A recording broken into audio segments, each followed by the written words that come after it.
You ever feel like you're the ghost in your own family? Like you're physically there, but somehow invisible? That was basically my whole childhood in a nutshell. Anyway, hey, my name's Eli. I'm 23 now, and if you're here for some wholesome family bonding, sorry, you're in the wrong story. Mine's more like one of those, how did we get here? Types with some real WTF moments sprinkled throughout. Let me back it up a little. Growing up, I was the other son, the forgotten one, the one who wasn't Preston. Preston is my younger brother by 3 years. Blonde hair, blue eyes, dimpled cheeks, literally looked like a baby model straight out of a diaper commercial. From the moment he popped into the world, my parents, Gary and Tanya, were obsessed. Obsessed to the point where I might as well have been the family's background noise. Static on the radio. When we were kids, Preston could burp and it was adorable. I'd ace my science fair project, and the best I'd get was, don't forget to clean up the glitter. Cool. Thanks. It wasn't even subtle. I remember once in fourth grade, I brought home a certificate for perfect attendance and top marks in math. I was so proud. I handed it to my dad like I'd just found the cure for cancer. He glanced at it, said nice, and then asked Preston if he wanted to go get ice cream for drawing a picture of a frog. It didn't even look like a frog. At some point, you stop trying, you know? Fast forward to high school. I was quiet, kept to myself, and did well academically. I poured everything into getting out of the house, out of the town, out of this toxic orbit. And eventually, I got accepted into one of the top universities in the country on a merit scholarship. It was out of state, elite, life-changing. I mean, they only accepted like 3% of applicants. I was ecstatic. But of course, cue Gary and Tanya. They sat me down with these weird, serious faces. My mom did that thing where she fake frowns, like she's sad, but actually trying to manipulate you. My dad just said flat out, "You can't go." I laughed, thought he was joking. He wasn't. Apparently, Preston, who barely passed high school, was feeling a little down about his future. And as Gary put it, we don't want him to feel overshadowed by your college thing. My college thing, like I'd just mentioned, I joined a book club. They told me I needed to attend the community college in our town instead. Said it'd be better for the family. That I should think about my brother's feelings. I should mention Preston never asked me to do that. He didn't care. He was too busy getting Instagram followers and building an ego the size of Texas. But my parents had made their decision. They even added a threat. If you don't enroll at the local college, we're pulling all financial support. At first, I was crushed. I mean, that scholarship covered tuition, but I still needed help with housing, books, living expenses. Then it hit me why not play along, so I nodded and said, okay, sure. But if I'm going to the local school, I want to stay in the dorms. It's closer to campus, and I want the college experience. They agreed, thinking they'd won. Plot twist, I never even applied to that school. I took my scholarship, moved across the country, and enrolled in my dream university. I even got a job on campus, hustled hard, and made it all work. They had no idea. I kept up the act for 3 straight years. I'd text them from campus, say stuff like, "Classes are going great!"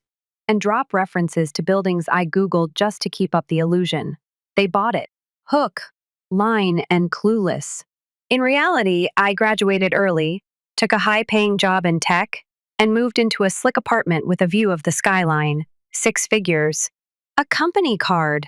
I even bought myself a ridiculously comfy couch just because I could. Meanwhile, Gary kept sending me $400 every month for books. I let him. Don't judge me, think of it as a refund for 18 years of being emotionally overdrawn. And honestly, life was good, quiet, free, peaceful. I had zero contact with my family aside from the occasional guilt text on holidays. I'd respond with a polite thanks, you too, and go back to living my best life. I thought I was out for good. Then, last month, I got a call from my dad. First one in years. He didn't even say hi, just dove right into it. Preston's getting married. You need to be there. It's important. Wait, what? Apparently, the golden child was tying the knot, and now suddenly I was expected to drop everything and show up like I was part of this wholesome family sitcom they'd been pretending existed all along. I didn't know whether to laugh or throw my phone across the room. I asked him, "Why now? Why do you want me there?" He hesitated. Because it's family. You're his brother. Oh, now I'm family? The same family that didn't care when I left, that never checked where I was or if I was safe? I won't lie, there was a tiny part of me that wanted to say yes, to be the bigger person, to show up, maybe even be acknowledged. But then I remembered, this was the same dad who once told me, you should aim for a job where you don't have to talk much. And the same mom who forgot my birthday 2 years in a row. So I did what I do best, played along. I told him I'd think about it. That night, I sat on my balcony with a drink in hand and asked myself the real question. Do I go back and be part of a lie? Or do I finally let them feel the weight of everything they threw away? I hadn't made up my mind yet, but I had a feeling this wedding wasn't going to end the way anyone expected. So, yeah, Preston's wedding? I stared at my phone for a while after that call from my dad, just letting the whole thing simmer in my head. I wasn't angry. I was confused, almost amused. The sudden shift from you don't matter to we need you was whiplash-inducing. Like, how do you ignore your kid for years, then suddenly expect him to drop everything and play happy family? I wasn't sure if they actually missed me or just needed me for optics. Deep down, I knew the answer. Still, I couldn't help but wonder what they thought I'd been doing all this time. Did they really believe I'd spent the last 3 years hanging around some small-town community college, eating cafeteria meatloaf, and writing essays on local government? Did it never occur to them to check? Nope, because they didn't want to know. The less they knew, the easier it was to keep me in that invisible box. But whatever. I wasn't about to spiral. I had built a life without them, a life I actually liked. The next day, I got a follow-up message from my mom. And wow. She came in with the full emotional artillery. It would mean so much to Preston if you were there. You don't want to miss your brother's big day, do you? Family is all we have in the end. That last one really got me. Not in the way she probably intended. I sat there rereading that line, thinking, where was this energy when I was 17 and begging you to let me go to college out of state? I didn't respond. Not right away. I needed space to breathe. But I knew exactly how this was going to go. I'd say no, and they'd pull out the manipulation playbook. If that didn't work, they'd switch to threats. And like clockwork 2 days later, I got another call from my dad. This time, he wasn't playing Mr. Sentimental. You're going to be there, Eli, or we stop paying your tuition. Pause. Let's take a moment to appreciate how wildly out of touch this man is.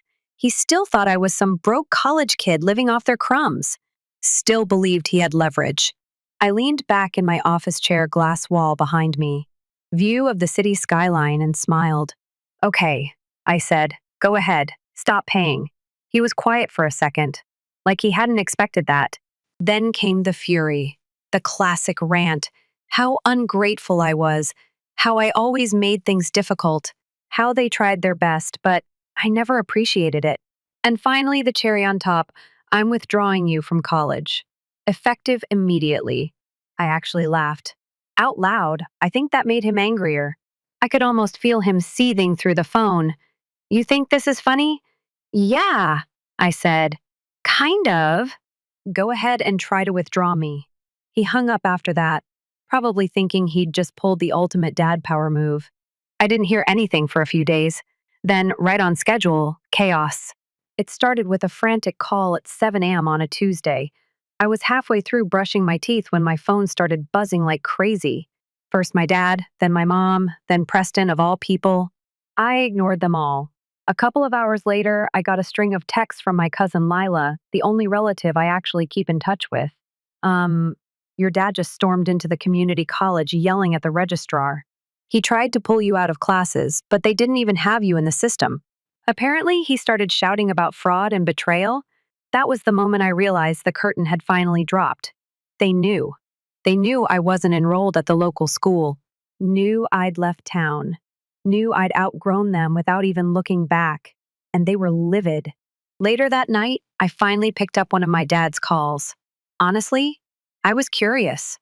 He didn't even say hello. Just launched straight into a tirade. You lied to us. You've been lying this whole time. I let him rant. It was actually kind of impressive how many accusations he could string together without pausing for breath. When he finally slowed down, I spoke. I got into the school I wanted. I paid my dues. I graduated with honors. I have a full-time job, and I'm not your burden anymore. Silence. Then, softly, you used our money. No, I said. I used the money you gave a son you didn't know. For a future you tried to block. That's not theft. That's correction. He tried to guilt me after that about how much they'd sacrificed, how hard things had been for the family. I almost felt something. Almost. But then he hit me with, the least you can do is come to Preston's wedding. And just like that, the fog cleared. That was all this was, a performance. A chance for them to trot out their two sons and pretend they hadn't spent 2 decades playing favorites. They didn't want me. They wanted props. So I told him no, I'm not coming. And if you ever want to talk to me again, it won't be like this. He hung up. That was 5 days ago. No word since. But I know this isn't over, not by a long shot. Because here's the thing, people like my parents don't let go easily. Not when their golden image is on the line. Not when the world might start asking questions. And I have a feeling the next move? It's going to be desperate. So, that silence I mentioned? Yeah, it didn't last. 3 days. That's all it took before my mom broke the sound barrier with a barrage of texts so dramatic they could have been ripped from a soap opera script. Do you really want to hurt your brother like this? Everyone's asking if you'll be there. What do we tell people? Preston says he won't walk down the aisle unless you show up. That last one almost got a chuckle out of me. As if I was the glue holding this whole charade together. Then came the guilt-tripping classics. The we only get one family. The blood is thicker than water. And the best one yet, you'll regret this when we're gone. They always skip over the part where they made me regret staying. I didn't reply to any of it. I needed space. I needed peace.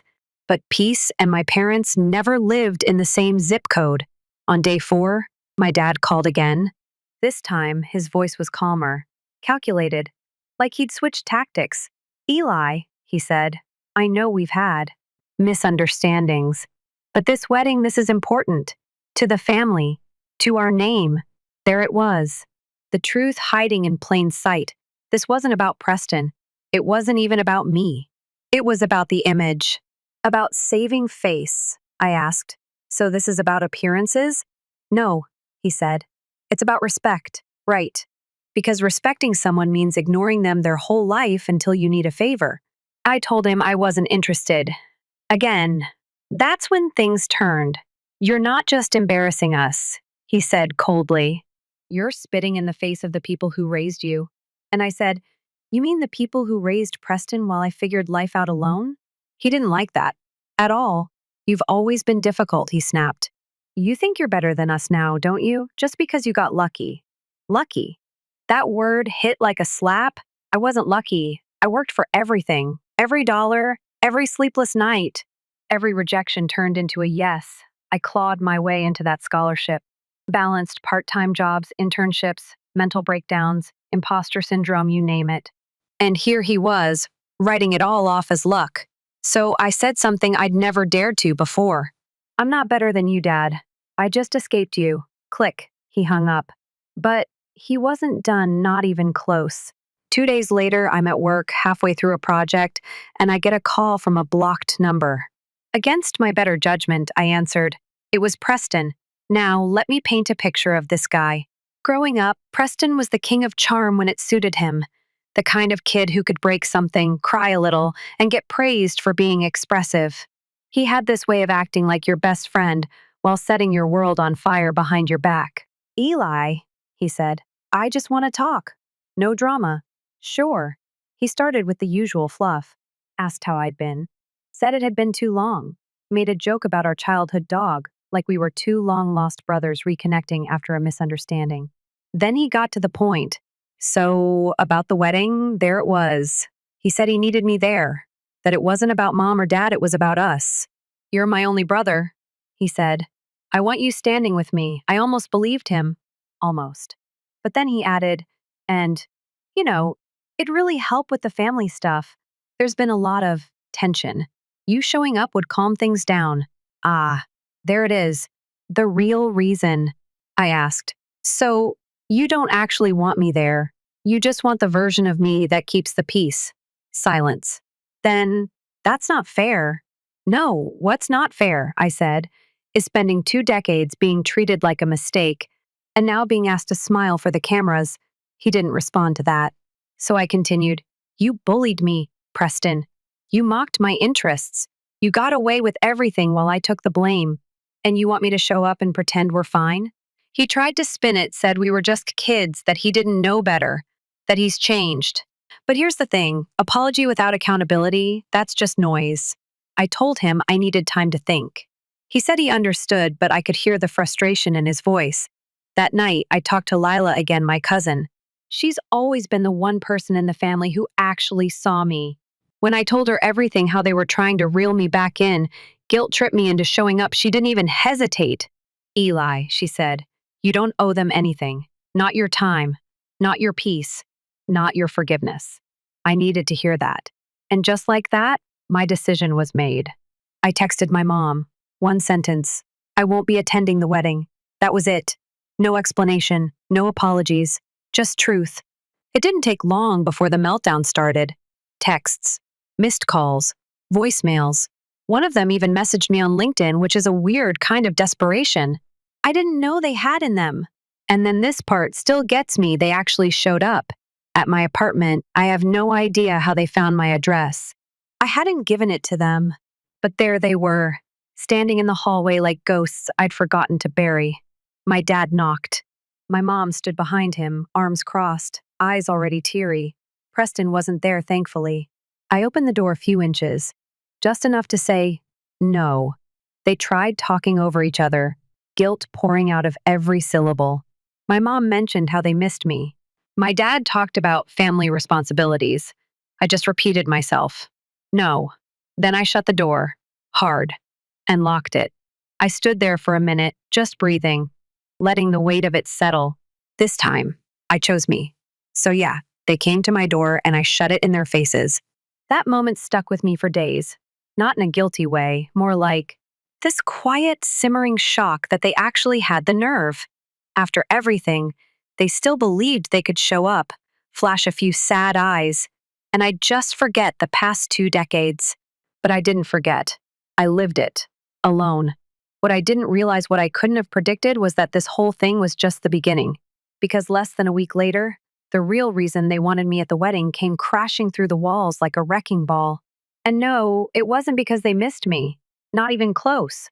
It started with a call from my aunt, my mom's sister, Carla. Now, Aunt Carla and I aren't exactly close. She's never been cruel, just distant. But when I saw her name pop up, I figured something had to be seriously off. I answered, and she didn't even bother with small talk. Eli, she said, I think you should know what's going on. Those words alone told me this wasn't a regular family update. She sighed, one of those long, heavy ones that come before bad news, and started talking. Apparently, Preston's wedding didn't just fall apart, it imploded. Turns out, the angelic fiancé Preston had been parading around on Instagram for the past year, the one with the family values captions and the perfectly filtered Sunday brunch selfies, she was a scammer, a full-on, walking red flag factory wrapped in a white dress. Carla told me that just weeks before the wedding, she convinced Preston and my parents, and even a few extended family members, to invest in some once-in-a-lifetime business venture. Something about international real estate mixed with crypto, whatever that means. You already know how this ends. She vanished. With everything. No wedding, no business. Just a group of broken-hearted idiots, scrambling to recover money they willingly handed over to a woman they barely knew. Your dad lost almost everything, Carla said. Their savings. The house is under foreclosure. They're talking about moving into a studio apartment. For a moment, I just stood there, phone pressed to my ear, not saying a word. She kept going. And now they're blaming Preston, saying he brought her into the family, that he ruined everything. Oh, the irony. The golden boy who could do no wrong, the one they built their world around? He was the reason the whole thing fell apart. Suddenly, it all made sense. The last-minute invitation. The you need to be here guilt trips. The sudden push to come home. They weren't trying to reconnect. They were trying to recruit me. Because when Preston burned down the house, they needed a backup son to put out the fire. I thanked Aunt Carla for the info and hung up. Then I sat in silence for a long time. Not because I felt bad, but because everything had finally clicked into place. All those years I thought I was invisible. I wasn't. I was just on standby. A safety net. A plan B. The next day, I blocked both my parents again. I didn't want more messages. I didn't need more fake tears. And I definitely wasn't ready for whatever performance Preston was about to try next. Spoiler, he didn't wait long. 3 days later, there was a knock at my door. I checked the peephole and saw him standing there in a hoodie, eyes puffy, hands shoved deep into his pockets. I almost didn't open it, but some morbid curiosity made me crack the door, just enough to see his face. He looked like hell. "Can we talk?" he asked, voice low. I stepped outside but kept the door half closed behind me. I wasn't about to let him into my space. He stood there in silence for a second, then looked up at me. "They're cutting me off," he said. "Mom and Dad." I raised an eyebrow. "Guess they finally ran out of golden paint." He didn't laugh. "They're blaming me for everything," he said, "like it's all my fault." "Isn't it?" That stung. I could see it in his face. But I didn't flinch. Because yeah, he may have been fooled too, but he was also the reason she was around. The reason my parents got involved. The reason they lost everything. He shook his head. "I didn't know. I really didn't. She was good. Like scary good. I didn't say anything." He kept going. I miss having you around, man. I know I messed up. I know I was a jerk. But we're brothers. That has to count for something, right?" I looked him dead in the eyes. "For 20 years, you treated me like I didn't exist. You let them ignore me. You helped them do it. And now that the ship's sinking, now you miss me?" He didn't respond. I leaned in, lowered my voice. "You didn't want a brother, Preston. You wanted a mirror, someone to admire you. I was never that guy." He nodded slowly. "I get it. I do. I don't know what to do." For a brief second, I felt it. That old instinct, that tug, the one that tells you to help, to fix it, because he's still your brother. But I ignored it. I opened the door just wide enough to step inside, and before closing it, I said, "Figure it out." Like I did. Then I shut him out, literally and metaphorically. I haven't heard from him since. I haven't heard from my parents either, not that I expect to. They're probably too busy trying to salvage what's left of their pride. Lila told me they sold the house, moved into a one-bedroom apartment outside town. My dad picked up part-time work at a hardware store. My mom tried to start an online jewelry business, but it flopped. Preston moved in with them. Apparently, he has nowhere else to go. It's weird, seeing karma do its work. It doesn't always come when you want it to, but when it does, it doesn't miss. And here's the strangest part. I didn't have to lift a finger. No revenge, no sabotage. They did it to themselves. All I did was leave. And that was enough. It's been about a month now. A month since Preston stood outside my door with that lost look in his eyes. A month since I turned him away without a second thought. A month since I officially cut myself free from a family that only remembered I existed when their lives started falling apart. And you'd think I'd feel triumphant, victorious, like the hero who finally escaped the villain's lair. But honestly, it's quiet. Not peaceful quiet, just still. Like the sound after a storm, when the damage is done and the sky is cleared, but you're still standing there, soaked and wondering what the hell just happened. For the first few days, I kept expecting them to try again. Some dramatic gesture. One more plea. A desperate voicemail. A teary email. But no one came. And maybe that silence said more than their words ever did. It wasn't that they gave up. It's that they never really saw me in the first place. I was only ever a tool. A symbol.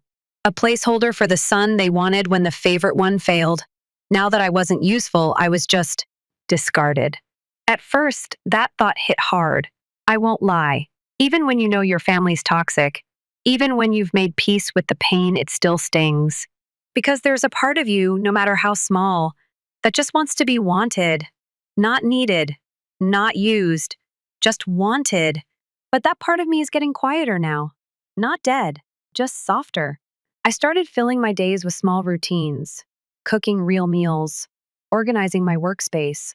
taking evening walks without checking my phone every 5 minutes. I even joined a local gym, which sounds boring, I know, but for the first time in my life, I'm doing things just for me. No agenda, no strings. It's weird how freedom doesn't always look like fireworks and champagne. Sometimes, it's just being able to wake up in your own space and not worry about disappointing someone. Sometimes, it's making coffee at 7 a.m. and drinking it while the city wakes up around you, knowing no one's tracking your every move. Sometimes, it's finally breathing. But if there's one thing I've learned about life, it hates staying quiet. Because just when I started to settle into that stillness, something happened.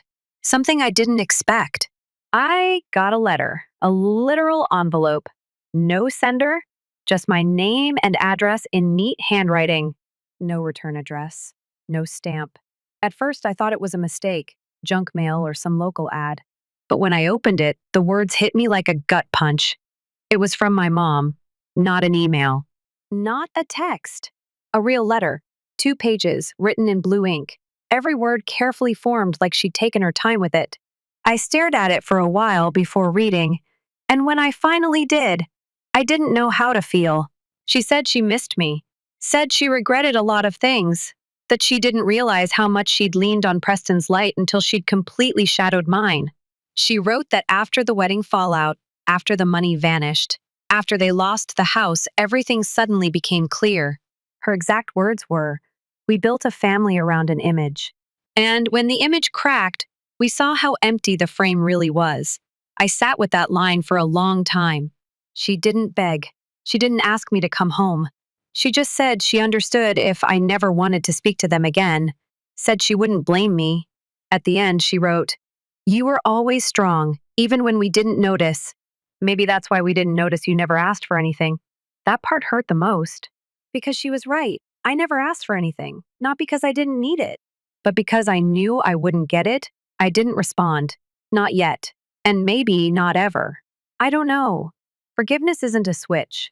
It's not something you flip on because someone suddenly decides they're sorry. It's a process.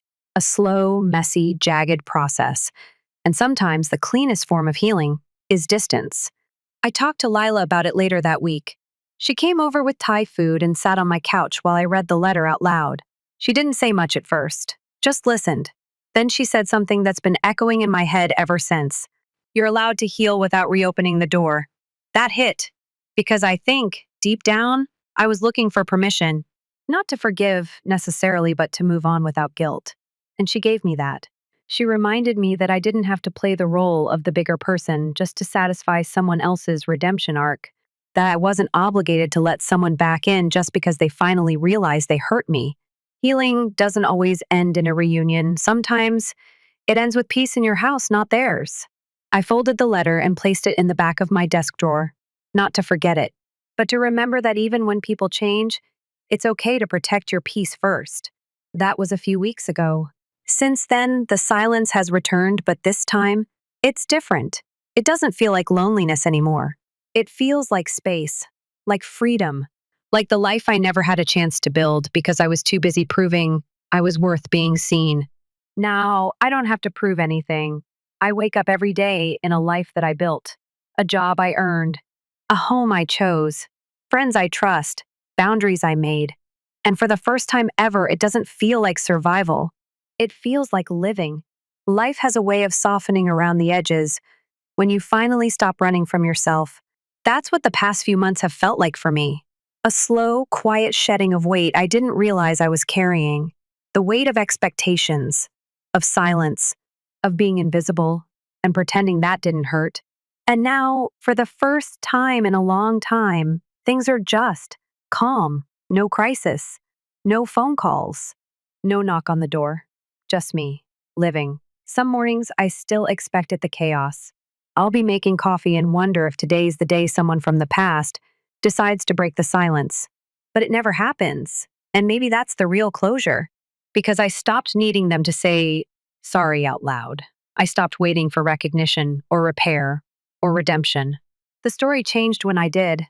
Still, one last thread tugged at me. Not anger. Not even curiosity. Just a whisper of something unfinished. It came one night while I was cleaning out my desk. I found the letter my mom had sent still folded neatly in the back of the drawer, untouched since the day I tucked it away. I sat down, read it, slower this time.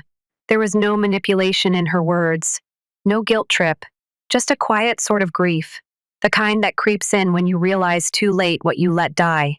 And tucked between the lines, something else I hadn't caught before, a return address. Not on the envelope, she was too careful for that.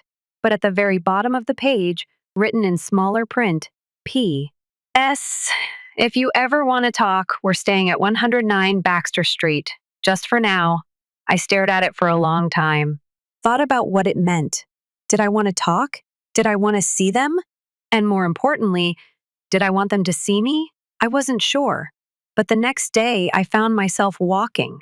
Not with a plan. Just steps. One after another. I didn't know if I was going to knock or just look from a distance. 109 Baxter wasn't far. A rundown building with a faded green awning and cracked window panes. The kind of place where the walls remember too much and the rent is always late. I stood across the street, watching. No lights in the windows. A beat-up car in the driveway. A plastic lawn chair near the door. Nothing special, nothing warm. Just small. And for the first time in my life, I saw them for what they really were. Not giants. Not gods. Just people. People who made mistakes. People who hurt others. People who never knew how to love the child who didn't look like the dream they imagined. I didn't cross the street. I didn't knock. I just stood there for a few minutes and then I walked away. Not out of anger. Not even fear. But because I didn't need what was in that building anymore. A few days later, I did something else I hadn't done in years. I posted a photo of myself online. Just a casual one sitting at my desk, smiling at something off camera. The city skyline in the background. I didn't say much. Just wrote, still here, still growing. A few of my old classmates liked it. A couple of coworkers commented. But one comment stood out. It was from a private account. No profile picture, just a few words. I'm proud of you. I don't know if it was my mom, I'll never know for sure. But I let it sit there. No reply. No follow-up. Some things are better left open-ended. So here I am now, still working, still living. Still learning what it means to live for myself and not someone else's version of me. I won't pretend I have it all figured out. I still have days where I overthink. Days where the old ache tries to creep back in. But those days don't own me anymore. I own them. I've learned that family isn't always the people who raised you. Sometimes, family is the silence you fought to earn. Sometimes it's the friends who showed up when your blood didn't. Sometimes it's the version of you that chose healing over history. And sometimes, family is just you standing on your own 2 feet, not waiting to be chosen anymore. To the people reading this who know what it's like to be forgotten, to be overlooked, to be loved only when it's convenient, you are not invisible. You are not hard to love. You are not broken. You are just waiting to become your own person. And when you do, it will be the loudest, most powerful thing you've ever done, even if no one else hears it. For me, it started with a lie. Then it turned into distance. Then it became freedom. And now, finally, it feels like peace. I'm not sure if I'll ever see them again. I'm not sure if I need to. But I do know this, the version of me they never wanted, he turned out just fine. Story 2. My 17-year-old daughter publicly demolished me on social media after falsely accusing her friend of abuse because she thinks all women are bad. I'm 38 years old and male. Since she no longer has access to my money, she can now trust the judge as well. I would characterize my connection with my daughter, Madison, as unstable.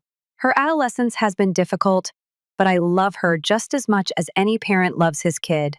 I hope this doesn't come out as a yearning for the simpler times when she was younger since, in all honesty, those times never came. I am separated from her mother. We never really were, in truth. I'll confess that right before the summer began in my junior year of college, we had an intoxicated liaison. She just received her degree. She undoubtedly acknowledged being on birth control, and from what I recall, we utilized protection. However, events do occur. Adoption or any other alternative didn't appeal to her.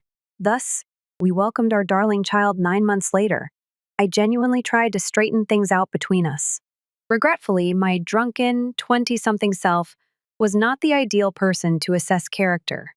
I became pregnant with her. I was unable to establish a life with a mother, who will name Steve. Here, I'm being courteous. In other words, no relationship would ever succeed. In the midst of a boozy night, Steve looked fantastic. However, attempting to make it work when pregnant was another matter. Nor am I claiming to have been a perfect saint. I was a college junior. I was flawed in many ways. Nevertheless, I made every effort to establish a solid working relationship. Her personality just made it impossible to refrain from using harsher language. She is, in my opinion, conceited and egotistical. She also refused to help herself in any manner after learning that my parents had some money since, in her opinion, it was a man's duty. Her second trimester was the end of our relationship, if you can call it that. I made an effort not to be critical of her. We were both pregnant, young, and stupid. From her hospital bed when she accused me, however, I continue to hope that my parents would cover her medical expenses. I remained silent. Before nurses let me to visit my daughter Madison in the newborn ICU, I waited in the lobby. She was flawless. She went home with Steve, but because I was also the father, we decided that I would stay as much as possible. Steve quickly breached that agreement, letting me get close to Madison only when she felt like it. We already had a legal custody agreement that heavily benefited Steph by the time Madison was 1 year old. She could stay at home with the baby while I was still in college. Since I hadn't begun working full-time yet, the court-ordered child support wasn't excessive, but my parents were quite giving with their only granddaughter. That money was Steve's lifeblood. The happiest and saddest periods were in those early years. No matter how unexpected she was, Madison was a godsend, even though dealing with Steve was never enjoyable. Dealing with her mother was worth every opportunity to see her, and I made sure that neither Steve's nor my problems interfered with that. As Madison grew older, however, each year became more challenging. She had a strong relationship with her mother, as many daughters do, and adopted many of Steve's viewpoints. You can imagine how that turned out, as Steve doesn't like me. By the age of 10, Madison became irascible whenever she was invited over.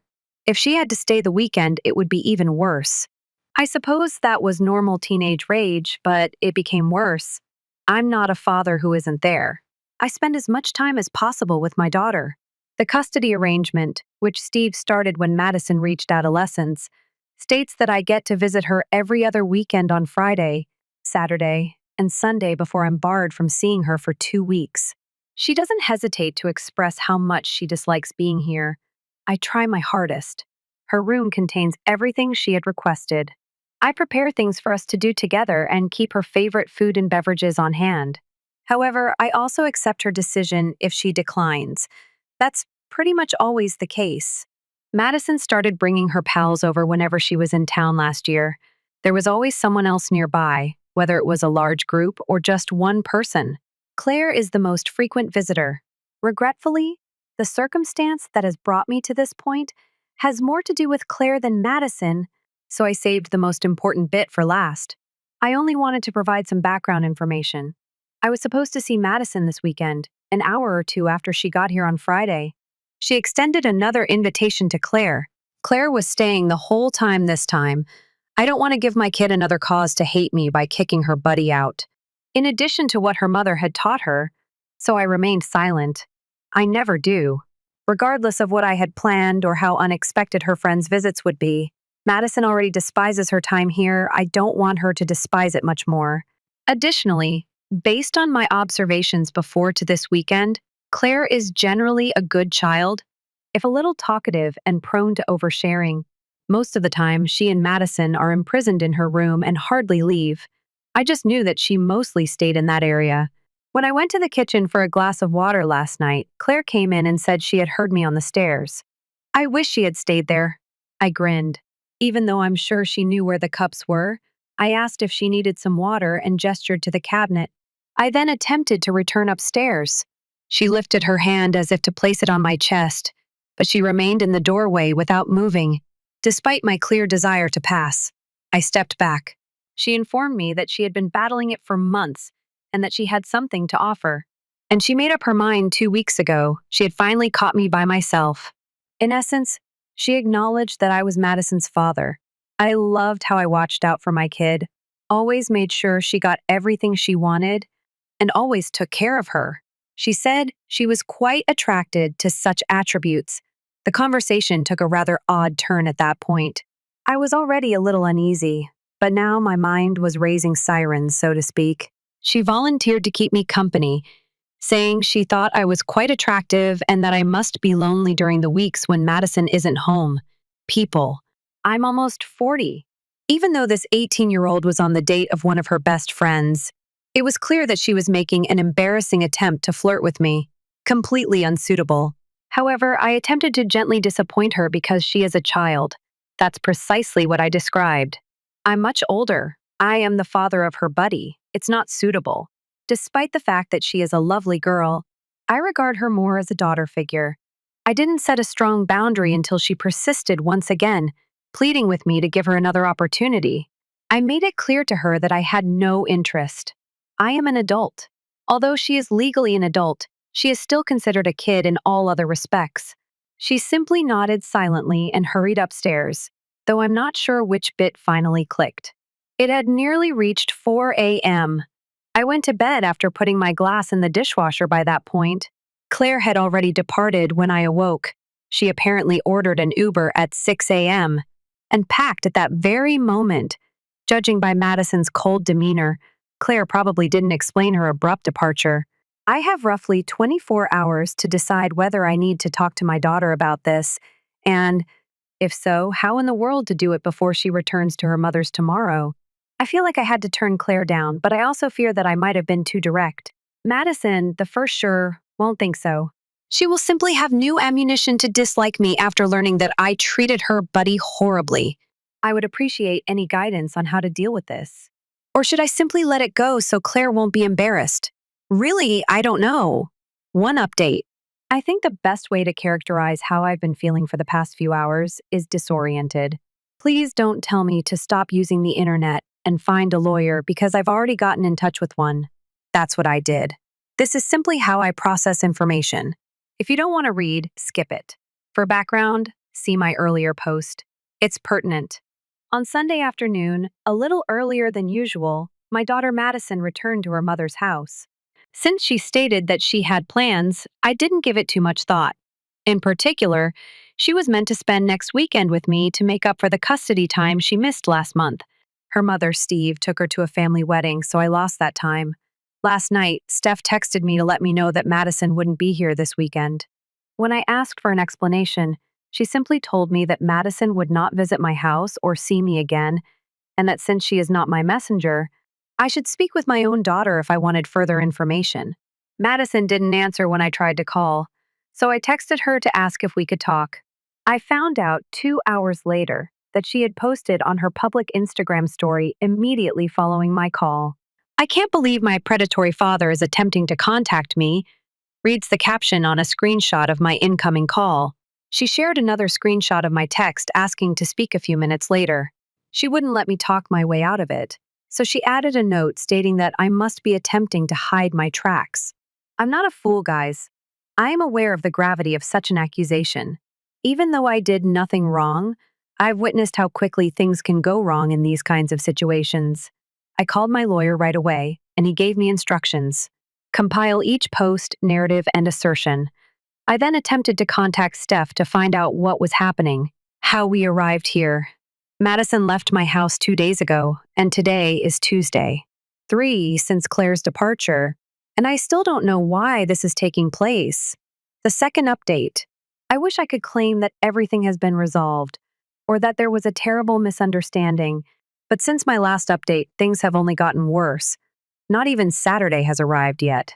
My daughter's friend tried to approach me in my kitchen less than a week ago, and now she's saturating social media with claims that I cheated on her, did inappropriate things, etc. That's the summary. Meanwhile, Madison still won't talk to me. Claire, though, has jumped into the fray on social media. People there are praising Madison for standing by her friend, calling her brave for confronting me. My attorney is having one of his paralegals keep tabs on every single post. Neither Madison nor Claire have private accounts, so everything's accessible. They told me about all this after it started. I've uninstalled my social apps for now, but I was advised not to deactivate them or make drastic changes. I've done nothing because I haven't done anything over the past 3 days. Madison and Claire have been extremely active online, even doing a live stream together where they answered questions about what happened. My attorney recorded it. So far, it's mostly stories that vanish after 24 hours, plus big notes on black backgrounds with white text about what supposedly occurred in Claire's emotional state. I don't want to detail everything for privacy reasons or because I just don't want to reread that. I can't see how people are reacting. Except for the two viewers who interacted during their live stream, my attorney says their overall reach is pretty small, but that doesn't reassure me. This could go viral anytime, making it even worse. I've been reluctant to make a public statement because I wanted to talk to my daughter first, and my lawyer agreed that was a good plan. Well, that wish came true. She finally answered my call this afternoon after she got home from school. During the conversation, she ignored everything I said, called me disgusting, and said she's ashamed to be my daughter. She used phrases like, rich white men think they own everything and everyone, and that no matter what I claim, she believes any woman's account. Then she said, men are guilty until proven otherwise. And I'm guilty. There's no evidence either way. I wish I'd installed cameras in the kitchen or that my doorbell cam had magically recorded everything. But we have nothing. No matter how much I deny Claire's accusations, Madison has made it clear my word isn't enough for her. In her eyes, her dad is a pervert and she'll never come back here. Update 3. So here we are, a week into this bizarre nightmare.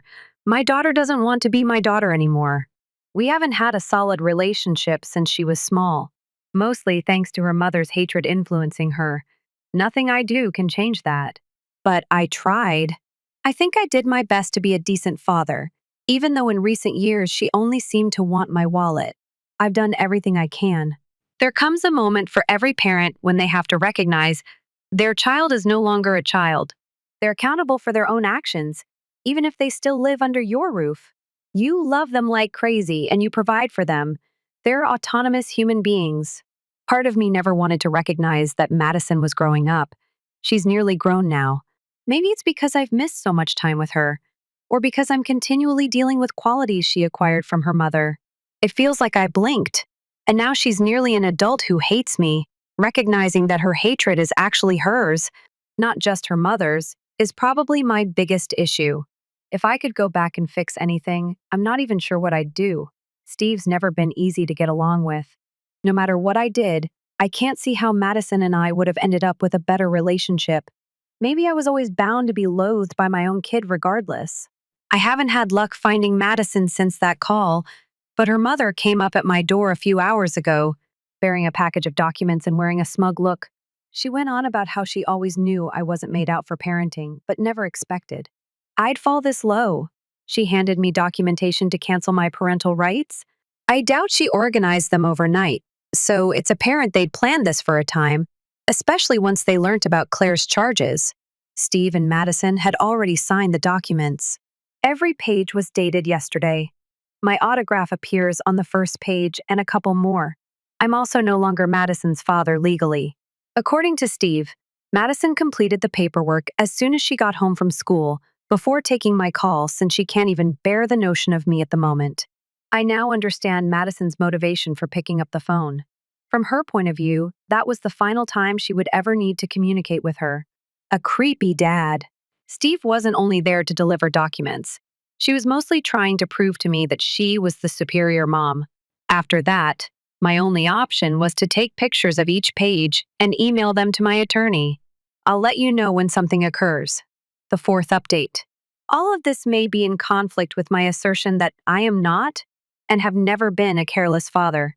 But considering the circumstances, I think I made the right decision. My attorney concurs. Letters of stop and desist were sent to Madison and Claire. Every time I attempted to speak with my daughter, she became more antagonistic. Furthermore, given Claire's charges and her willingness to share everything on Instagram, I realized that getting in touch with her was out of the question. The only sensible thing to do was to have my lawyer handle everything with Claire. Madison also received a letter because she was consistently publishing evidence to back these untrue allegations. This had nothing to do with those parental rights paperwork or motivated by resentment. It is entirely distinct. The best course of action was just to cease and desist. I don't attack adolescents, and I have no intention of doing so just because I'm upset about the things these specific youngsters are saying to me. I thought about it a lot and talked to my attorney. We moved swiftly along.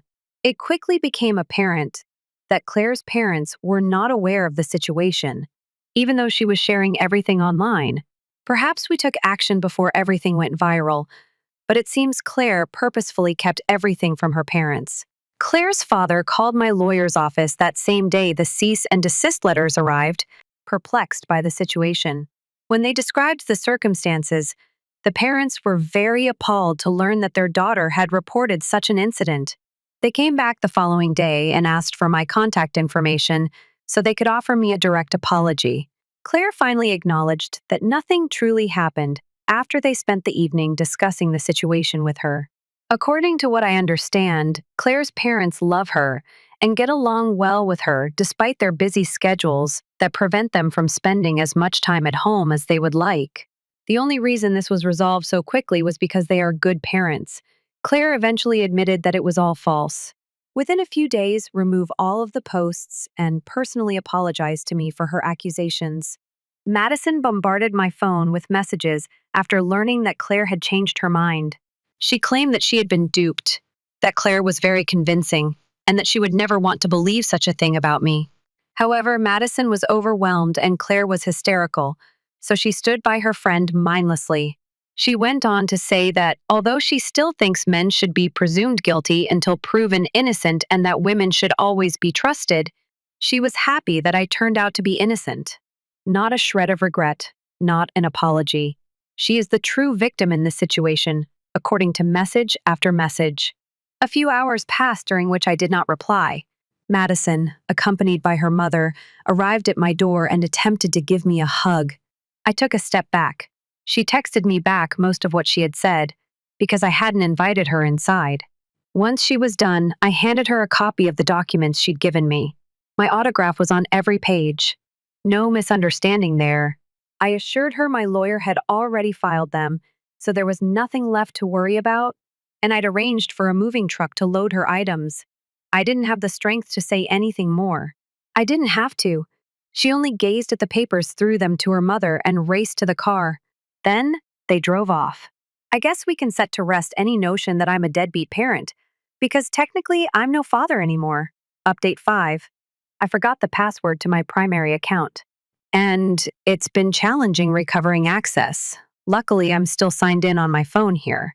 My original posts are in my profile, so you may read them if you wish. In my last post a few months back, Claire's parents confronted her when they got the cease and desist letter. I said that her parents forced her apologize to me and erase all her posts.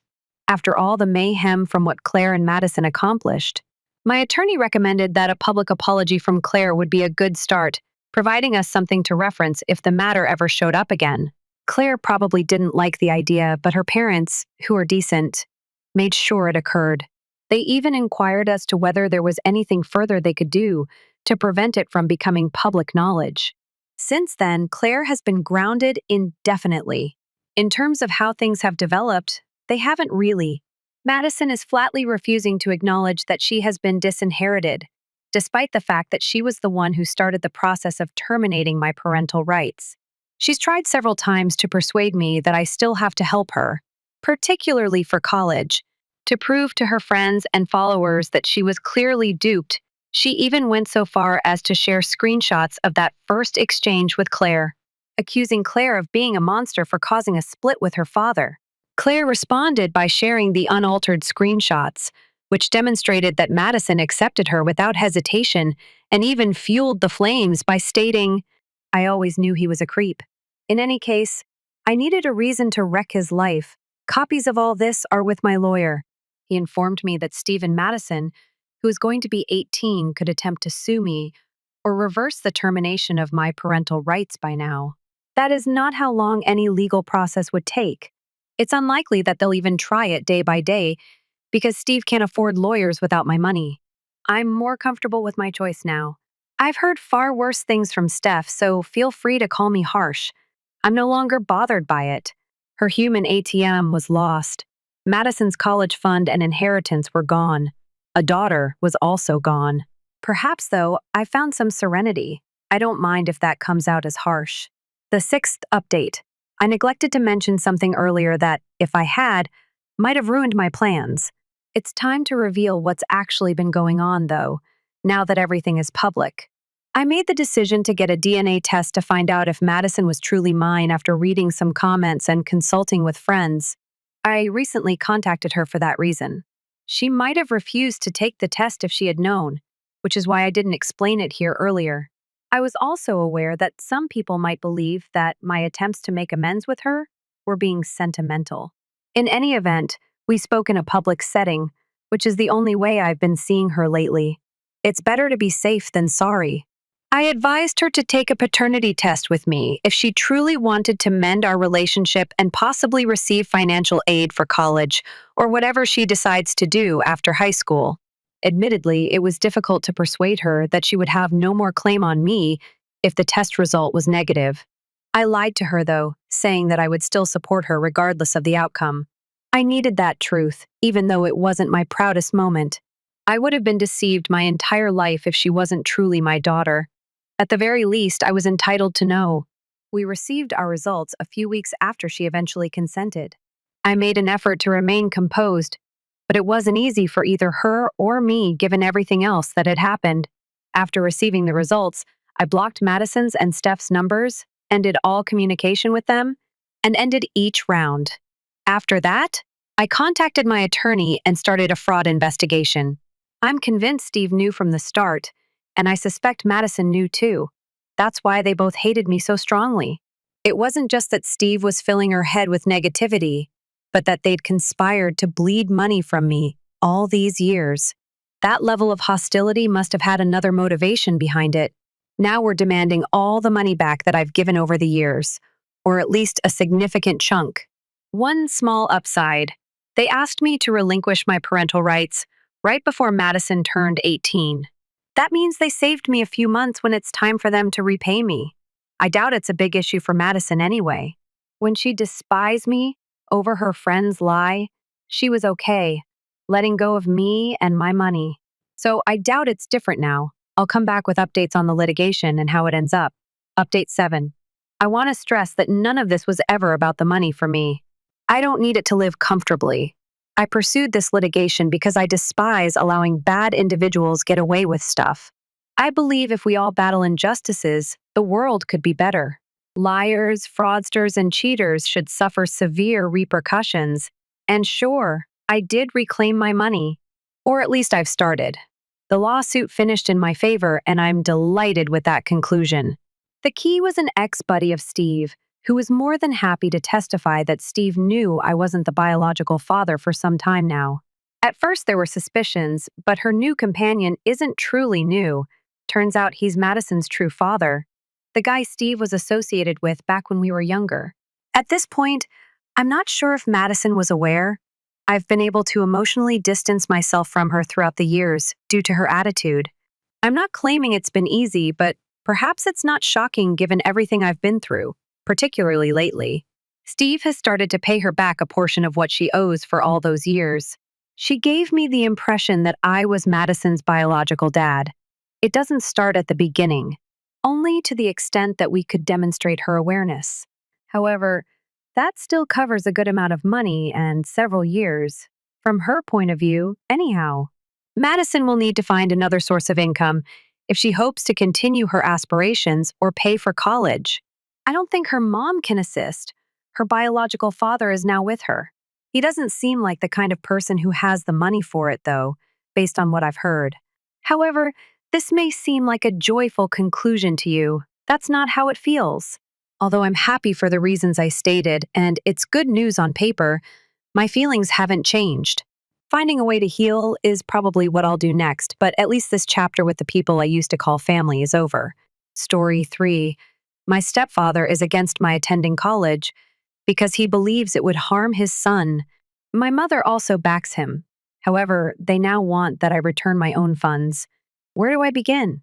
At the age of 20, I had severed ties with my mother and other family members. I don't care about the others. When I was accepted to a prominent institution 2 years ago, everything started. I've never had a happier day in my life.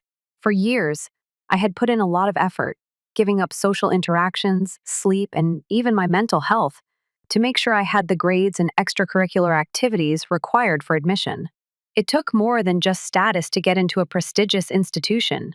I wanted to show myself that all of my effort had been worthwhile. I was overjoyed. My mother was ecstatic, dancing and embracing me when I informed her. But her husband was not happy, nor was his kid. The dynamics within the family are a little complex. My mother remarried this man 3 years after my father died when I was 12. John, let's call him. He insisted that I call him Dad, but I was unable to do so. I was never really liked by John. He is the type of person who believes that everything revolves around him, and his top goal has always been to ensure that his son Billy never feels inferior. Billy, who is a year older than me, is just as lazy as his dad. He had no ambitions for the future, no job, and no education. He just subsisted on our parents. For the most part, I avoided them. Before John started acting shaddily to prevent me from realizing my dreams, I didn't give a damn about what he did with his life. And the conflict started at that point. John gave my mother a weird look when I told them I had been accepted, and all of her excitement disappeared as he took a seat beside her. "It's just surprising that you got accepted so quickly," he said when I asked what was wrong. Then, doubtfully, he inquired as to when I had applied and how I intended to pay for it. I answered, "My tuition was covered by my father's estate. I'll make advantage of that." "Oh, that money," he continued, glancing at my mom. "You ought to have told us about your intentions." I gave a courteous response since I wasn't in the mood to dispute. I didn't have high hopes of getting accepted. It wasn't simple, so I wanted to wait for the results before telling anyone. He didn't seem satisfied with my response and continued to question me as if I were being interrogated. I told them the dates I'd be leaving and asked my mother to settle my fund as soon as possible. Since I was born, my father had set aside money in a trust for my tuition. After his death, it was left under my mother's control until I turned 18. John and my mother were less than thrilled. In fact, they were completely against it. They didn't perceive this as a life-changing chance for me. They perceived it as a danger. The next morning, my mother quietly advised I consider enrolling at a neighboring community college and forego the dream of going to such an expensive university. Naturally, I got irritated and inquired what was going on. She continued giving me the same reaction. "I'm simply terrified of sending you so far away." No matter how hard I pressed, that's all she'd say. I broke down. Who wouldn't? Rather, she urged me to abandon my aspirations. At last, she broke down and said that he is afraid Billy will be offended. I went crazy, yelling, "Why in the world is he attempting to take charge of my life?" It was then that John came into the room and I knew he had been listening in. Although they needed to treat both children fairly as parents, he expressed his pride in my accomplishments. He said that my brother attending a small college and me attending a prestigious institution was unfair. I couldn't speak. I had accomplished something, and now Billy, who had never done a thing in his life, was the victim. I claimed that for 2 years, I had worked nonstop, giving up all of my comfort, happiness, and free time in pursuit of my ambition. They were now dismantling it since it gave Billy the appearance of failing. I refused to accept that. When I branded Billy a failure, John became upset. He's lazy, even if that was the truth. All day, he does nothing. Conveys false information about me to my friends by staring at them when they come to visit. Billy, who was home, joined John in attacking me, claiming I had no right to criticize him or speak up. John even attempted to strike me, but I escaped his blow. He fights like a thug, and I'm not like that. I warned him that I would report him to the police for any questionable behavior if he attempted it again. He was involved in something at his friend's store with his mates. He swore and called me names as he instantly backed off. Things truly took a turn for the worst when I informed John and my mother that I would be attending university, regardless of their feelings. If I didn't abandon the notion, John threatened to cut me off financially. He said that my mother was in charge of the money my father left behind, and that if I continued with my plan, they would make sure I didn't get a dime. He even had the audacity to recommend that I take a year off to reevaluate my choice and allow Billy some time to sort things out. I begged my mother, "Can you please back me up?" in the hopes that she would agree with me. Instead, she broke down in tears and said, "What can I do? I can't decide between you two. We must honor his desires. He is the household's leader. The head of the household? What bullshit!" After declaring that it was the first time I had ever talked in such a manner in front of my mother, I rushed off. When I returned late that evening from spending the day at a friend's house, my mother came up to me, unhappy about how things had gotten out of hand that morning. I assumed she felt bad about not defending me, but I was mistaken. She said that my choice was destroying her marriage and questioned if it was worth it to jeopardize her marriage in order to fulfill my desire of enrolling in a prestigious institution. I couldn't speak. I had the impression that I was living in a different reality, devoid of reason. She pleaded with me to listen to John not for my benefit, but because she was afraid that if she didn't stroke her husband's brittle ego, her marriage would fail. I broke down and told her that I was tired of letting her emotions control me, and perhaps her marriage wasn't worth preserving if it was so brittle. The worst part followed. She became combative and threatened to either select me and attend community college or pick my ideal university and go permanently. For me, the choice was obvious, even though it could have been impossible for others. I informed her I had a better idea while looking her in the eyes. She ought to decide between her spouse and me. And you know what? He was her choice. It wasn't unexpected. She and John attempted to deny me access to my father's wealth. However, I brought in my father's attorney. With only one phone call from him, they sent over the paperwork and check. I haven't looked back since I packed my belongings and headed off to college. I'm now enrolled in my second year in a 4-year course. I will not claim to be enjoying my finest life or anything like. It's one thing to be admitted to these universities. Another is graduating from them. The reason the degree is so coveted is because it requires a lot of sweat and blood. 2 years ago, all of this drama took place. My mother began texting me to check on me only last week. She informed me yesterday that she will pay me a visit. She emailed me a photo of her travel ticket, even though I told her I didn't want to see her. She expressed regret and a desire to make amends. I'm bewildered now. The naive, innocent side of me wants to confront her, while the other side wants to ignore her, ask her about her poisonous marriage and listen to what she has to say. I want to know, how is that going? What do you think, if they are still together at all? One update. I apologize for the wait. I provided some information in the comments, but the complete narrative is available here. I met with my mother after giving it some serious thought. Everything was cozy and lovely at first. In addition to taking her out to dinner and giving her a tour of the city, we both managed to escape the awkward situation. She finally mentioned it the day before she was about to go. "It's been so much fun spending these 2 days with you," she said. "It reminded you of your early years in a big way." "I wish it was still that way," I said. "When Dad was around, everything was wonderful," she interjected. "I still liked spending time with you when it was just the two of us, even after he was gone." "Yes, but we should all respect one another now that we have a family. If John and Billy had joined us, we might have enjoyed it as a family, which would have been quite pleasant." My opinion of her entirely shifted at that point. She went on. I wanted to stop her right there, but I decided to let her see where this was going. "John's affection for you is equal to his love for Billy. Because he was afraid to send you so far away, he was sad. He objected to your tuition for another reason.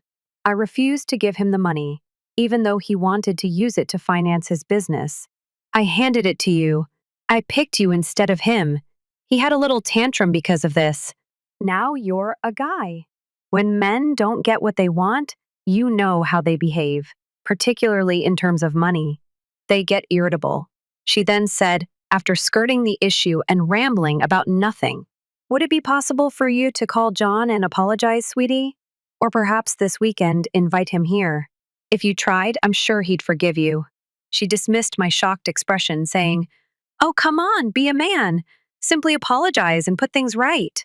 It seems that she wanted me to express regret for creating conflict and strain in her marriage. I was enraged. She wasn't merely requesting an apology from me. I was perfectly entitled to do so, pursuing a top notch education while simultaneously making it seem as though I was to blame for her husband's inappropriate actions. I told her straight out, I'm not going to apologize to that idiot. She became irate and spoke louder. You've become a self centered brat. You only think about yourself. My marriage is in trouble because of you, and I'm the one who must bear the repercussions of your foolish choice. My husband is having financial difficulties as a result of me giving you the money rather than investing in his company. I now have to cope with his outbursts. All I asked was that you apologize and make things right. Is that asking for too much? I answered. Wait a moment. By giving me my money, you did me no favor. I had a right to that money. It's in Dad's will, and he saved it for me. Either get a divorce or have some guts. If your spouse is causing you a great deal of misery, if you're having problems, as you say, it's because you partnered with a bad man. She picked up her bag and walked out. After that argument, I didn't want to see her again, even though I was meant to take her to the airport. She probably took a taxi or a bus. I don't know, and I don't care. That's all. I plan to continue having no contact with them, just as I've done for the past 2 years into family drama. Now back to working my butt off for my degree. Update 2, it's been a while. 2 years to be exact. I'm not sure if the people who read my earlier posts are still here, but I'm posting this update anyway. As I said, I didn't keep in touch with my mother or anyone else. However, a few months later, my mother started reaching out again. She'd send regular messages asking about me birthday and Christmas cards, voicemails and calls. I usually didn't respond to her calls or messages, though sometimes I'd reply with a quick thanks for her well wishes. I even told her twice to stop bothering me, that I didn't want a mother who couldn't be there for me during hard times, but she kept at it as if she was performing some sort of ritual. I stopped caring. I made my life at university, and now I'm about to graduate and earn my bachelor's degree. The good news is, I've already secured a job. I got an amazing offer through my university internship. I can't say the company's name, but it's a major one. That's the advantage of attending a prestigious university. It opens a lot of doors. I'm on my way to building a good future for myself. But as always, my mother isn't far off trying to inject her drama into my life. As my graduation day approaches, my mother has been bombarding my phone asking for an invitation. Apparently, she and John want to attend my graduation to celebrate my success. In her words, I told her flat out, no, there was no way I'd let the people who actively tried to sabotage my education show up and pretend they'd supported me all along. They don't deserve to share in my success. After doing everything possible to prevent it, she didn't take no for an answer and kept pushing for an invitation. Her messages ranged from sad, saying she couldn't believe I didn't want her there, to trying to guilt trip me, saying she's my mother and raised me as best she could, but I didn't buy any of it. She says seeing my graduation is like a dream come true for her, and that I'm denying her that moment of happiness. But I didn't budge. Now my finals are over. The results are in. I got the job, and my graduation ceremony is this Friday. I didn't tell my mother about the job, but last week, a friend of mine posted a story congratulating me on the offer, and I shared it on my Instagram. That's how they found out. Since then, John has been calling me nonstop without sending any messages. Just calling. I ignored his calls for a while, but then I thought, I'll confront him. I answered, and he got straight to the point. Summing up, he said, Kid, I don't know what game your mother is playing. I don't understand it, and I don't care. All I know is you owe me the money you took. You used up all the money we had for college. I needed the money for my business, and your mother handed it to you. I hear you acquired a great job, so now I want you to pay me that money back. I laughed in his face. Well, not literally, as it was a call. I answered him. I don't know, you were sent. That money was my father's, and no one has any right to it, not even my mother. He lost it and roared. Then why did your mother tell me she had so much money while we were dating? I urged her to place it in my business, but she kept putting it off. And then she gave it to you. I was done listening to him, I shouted back. I'd rather not be involved in your troubles. I don't care, and they don't worry me. All I know is that no one knows anything about me. I had a right to that money, saved by my father, as per his wishes. I have no idea what that woman is plotting, he replied, beginning to curse my mother. She claims to have been pampering you and wants to go to your foolish day in order to recoup her expenses. But I'm running out of patience. I don't want to attend your event and waste time. I just want the cash. That realization was like a kick to the stomach. My mother had so been attempting to emotionally control me. She said she wasn't pleased or proud of my accomplishment, but making every effort to persuade me to give her the cash, so she may give it to John. I simply hung up the phone without saying anything else. I blocked him after he phoned me many times without answering. Before blocking my mother, I wrote her a message stating that John had revealed her true motivations and that I no longer wanted to call her mother. For the next 2 days, I was in a haze. I'm aware that my mother is docile and incapable of confronting John or Billy for their foolishness, but I had no idea that she was so cunning that she would try to con me out of money behind my back. I'm relieved I didn't fall for her ruse all along. The third update. I apologize for the lack of updates. With everything going on in my life right now, it's been challenging. Work has been quite busy, and until lately, nothing noteworthy has occurred. An update felt warranted. To help you understand the timing, 7 months have passed since I last provided an update, following my chat with John. Is my final letter to my mom. There had been silence. Even though my family wasn't around to support me, I graduated. Just my pals. I am content with the decisions I have taken for myself, have begun my job, and am financially secure. Before my mother arrived at my workplace, I believed the family turmoil was finally ended. She discovered where I worked and showed up there, even though she didn't know where I lived. She was waiting in the lobby, so I had to go see her. When she spotted me, she began to cry and gave me a hug. Despite my desire to push her away, I steered clear of any conflict at work. I brought her to a cafe in the area.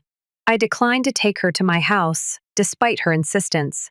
She informed me that she was alone and wanted to mend our relationship after John divorced her, since she was unable to get the money back for me. I was surprised at how easy it was for her to get in touch with me and say she wanted to get back together as if nothing had occurred. I told her what I had discovered from John. She responded, I didn't go behind your back, but sometimes people lie to keep a relationship intact. I never meant to give your money to him. Because it was yours, I finally delivered it to you after repeatedly delaying him. Her maneuvers caused me to lose my patience, so I questioned why she felt the need to lie to John. Then she answered, following the death of your father, I've been by myself. I required a companion. I thought this was clear to you. You're a mature guy now. If I hadn't brought up the money, do you think he would have married me? If I had told him, do you think he would have stayed? Would I refuse to give him the cash? I made every effort to maintain the family's unity. Wondering whether she was the same mother who had given birth to me, I gazed at her. Brought me up?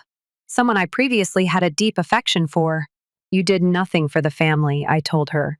No family was present. The day you introduced that freeloader into our life, our family came to an end. You were frightened of being alone, so you put yourself first. She broke down in tears, telling me that she had made the worst choice of her life by marrying John and that I should give her another opportunity now that they were divorced. I told her how many times she had favored him over me.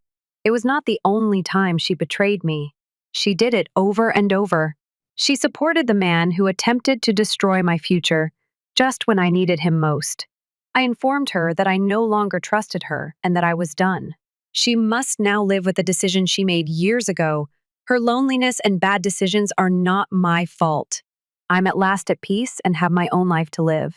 She said that although she had come to visit me with a lot of optimism, her heart was now crushed. You reap what you sow, I remarked as I stood up. I went back to my office and instructed the receptionist to keep my address and other information private from anyone who came seeking for me. I don't regret interrupting her. My only family is her. However, in order to protect oneself, you may need to make difficult choices. The fourth update. Although this is a brief update, I felt compelled to share it because a lot of the questions I've been getting are the same, and I'm sick of responding to each one separately. I also thought it would be better to post an update that addresses everything at once, because my stepfather's business has sparked a lot of interest. To start, My stepfather's, or rather, my ex stepfather's business was rather straightforward, but I felt that it was completely superfluous. It was a sort of service for organizing birthday parties. Put another way, he would take care of everything if you wanted to host a birthday party but didn't feel like organizing it. It sounds superfluous. It was for that reason. We weren't at a market or a large metropolis where regular folks required these kinds of services. We didn't live in an area with a lot of money or celebrity. Few people were prepared to pay someone to plan a birthday celebration alone. Since it was really a one-man operation, the company was modest. My stepbrother, his son, would occasionally assist, but not very often. No one should be surprised that it wasn't lucrative. He wanted my money because of this. His plan was to broaden the business to include not just birthday celebrations, but also modest weddings, anniversaries, and other occasions. In order to provide complete services, he also intended to purchase lighting, sound, and decor. I hadn't talked about this previously, but now that he's not in my life or family, I can talk about it honestly. Numerous others have also inquired about my stepbrother's actions. One of them ran an auto workshop where my stepbrother and his pals would congregate. Since not all of the work the shop conducted was absolutely lawful, their reputation was dubious. You know, items that a real store wouldn't even consider. My stepfather, for some reason, always hoped that his son would get his act together and quit living like that. However, I never seen him take any action. He worked in the shop occasionally, but it wasn't steady. He didn't want to do more either. He wouldn't give it up to go college or get a real career. The fact that my mother was aware of all of this is the most disheartening aspect of it all. She was fully aware of John's identity and that of his son. She opted to side with them despite knowing that they didn't have the greatest of intentions and that his business was failing, rather than standing by me and prioritizing her own family. The most painful thing is that marriage would have been dissolved right away by any good mother. She should never have married such a guy in the first place. But after giving it some thought, I think that ever since my father passed away, my mother has felt empty. She determined that finding a replacement was the best course of action, rather than obtaining professional assistance to deal with her loneliness and sadness. Regretfully, John was the substitute she selected. I hope this answers a lot of questions and spares me from having to respond to each one individually in the comments. The fifth update. Several months have passed since the last check-in, and no one has inquired further. I've returned with a quick report on my mom. Although I haven't spoken to her in a long time, I have heard a few things from those who still reside in my town. Most surprisingly, or maybe not so much, my mother has apparently found a new companion. It's one of John's friends. Although I'm not familiar with him or their relationship, I hope it's not like the one she had with John, which was more about money than a genuine bond. I don't have great hopes, though, because I know my mother and this guy is a friend of John's. In spite of this, I don't plan on getting back in touch with my mother. I'm still adamant about breaking off contact, and I have no intention of meeting this new man in her life. Furthermore, we all know how things will turn out, even if my mother decides to return and demand money. I, and she are all aware that I will not give her anything. I feel sad for my mother, but I'm not worried about it anymore.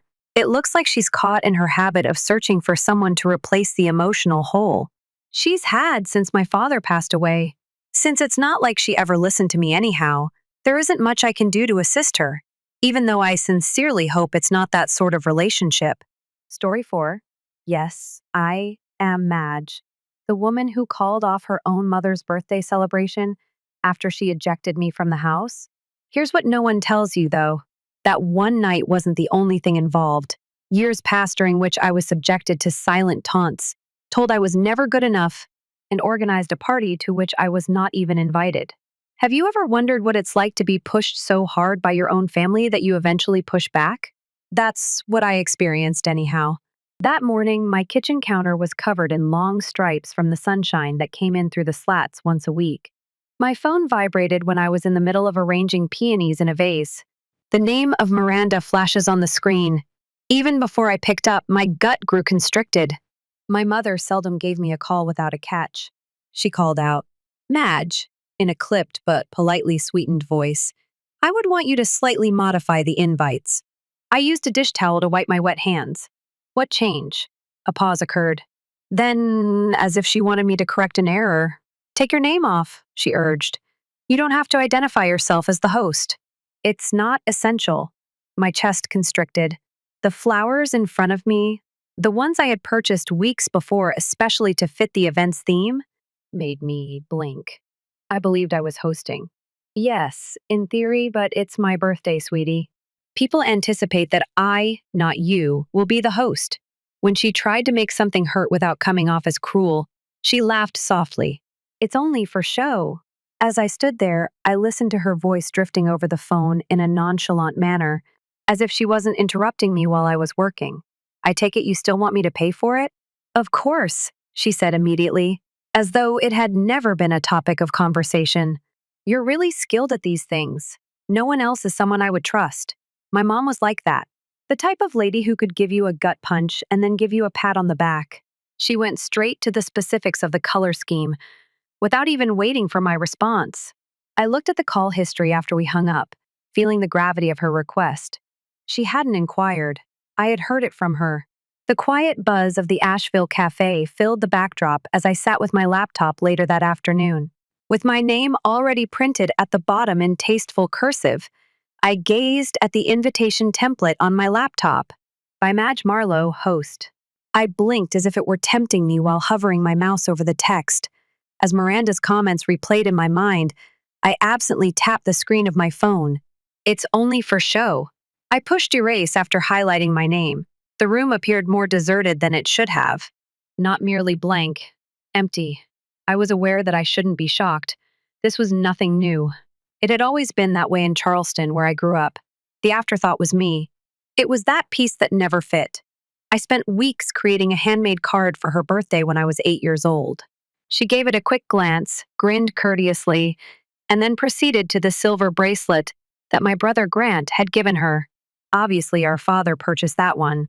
Before the week was over, that card was thrown out. She told me over dinner when I graduated first in my class at Clemson years later. That's beautiful, Madge, but a florist degree isn't really that important. I hadn't majored in floral design, though. I had put myself through school, studied marketing and business, and created a profitable flower shop from the ground up in Asheville. To her, however, I was always dressing up. Never serious enough. A hobbyist. I shut down my laptop and reclined in my chair, the sounds of nearby customers turning to static. Over coffee, a pair beside the window chuckled. Behind me, 2 ladies spoke about PTA drama. All I could hear was my mother's voice saying, "It's unnecessary." That night, after I finished closing up the shop, I sat in my living room with a glass of cheap red wine. The air outside had turned chilly, spring still battling against the final edge of winter. I reopened my laptop and retrieved the completed invitation. It was all there. The date? The venue in downtown Charleston, the RSVP number, the delicate floral design I'd worked on for weeks. Except now my name wasn't. I gazed at that blank area until the screen became hazy. Somewhere in my heart, for years something little and delicate broke. I convinced myself that this was just Miranda Marlowe's personality and that I could manage her. But looking at that empty place that night, I finally asked myself a question I hadn't dared to speak previously. I became a visitor in my own family. At what point? The afternoon light pierced through my windshield as I pulled up in front of my parents' house on King Street. Charleston, in April, looked like a postcard. Azaleas blossoming loud and vivid, the air rich with spring. I sat there longer than I should have, fingers pounding the driving wheel, half inclined to turn back to Asheville. But I knew better, in my family absence wasn't forgiven. It was used against you. By the time I rang the doorbell, it was almost noon. I heard voices behind the hefty oak door. Laughter blended with the clink of dinnerware. Miranda responded, smiling the way she usually did when she wanted to seem like the perfect Southern hostess. "Madge," she replied, looking around as if I might appear. "Broken. You succeeded." I forced a smile and answered, "Won't miss it." The aroma of garlic bread and roasted chicken filled the dining room. Wine and sweet tea had already been poured, and the table was ready. As quiet as ever, my father sat at the head. Becca and Grant had a courteous conversation with Aunt Janice. Their grins are a bit too cautious. I was directed to a chair at the far end by Miranda. Take a seat, my love. Right on schedule. The discussion drifted over. Small conversation. The climate. Politics in the area. Becca's most recent charitable endeavor.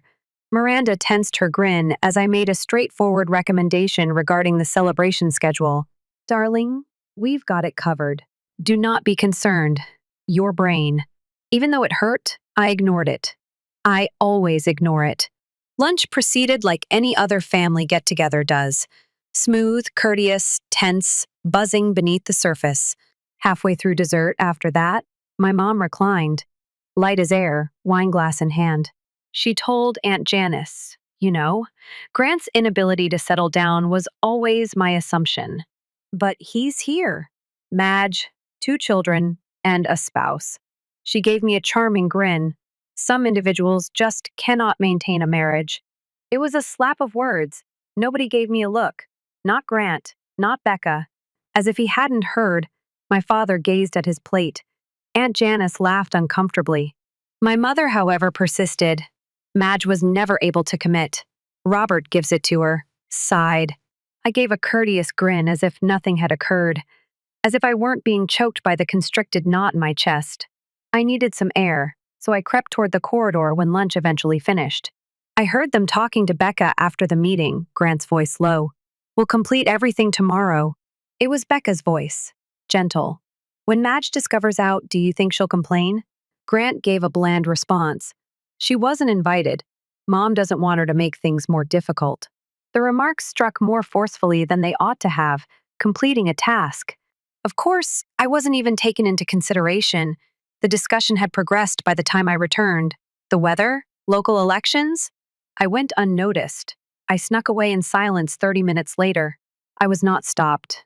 It seemed heavier than normal on the journey back to Asheville. I wasn't listening to the radio when it played. Every snub, every casual rejection kept repeating in my thoughts. This has nothing to do with an invitation. It had never been. Being the one on the outside was the point. Always. The roadway stretched in front of me that afternoon. A chill took hold of my chest. I believed I had already survived the worst. I was mistaken. When I returned the next weekend, I discovered something that nobody could have predicted. Sunday meal stuck to my skin every day for the next week, like damp clothing. I promised myself that I would not dwell on what I had heard.